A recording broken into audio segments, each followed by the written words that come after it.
ışığı. Amma sen üzülme, hayatın işi bu. Gözlerinin yaşılı, saçının sarısı. Benim karanlığıma bu iki renk yaraşır. Sensiz ben zülmetem, gözümün ışığı. Amma sen üzülme, hayatın işi bu. Gözlerinin yaşılı, saçının sarısı. Benim karanlığıma bu iki renk yaraşır. Sen ışıksan ben zülmetem, üzülem sensiz zülmete. Bu hayatta çare yoktu sensizliğe bölmete. Sen ışıksan ben zülmetem, bakmır daha üzülmene.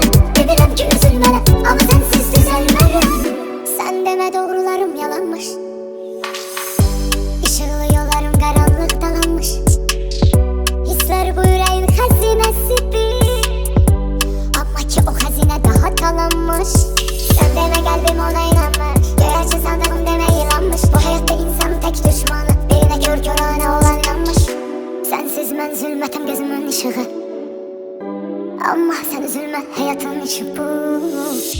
Sen ışıksan ben zülmetem, üzülem sensiz zülmete. Bu hayatta çare yok.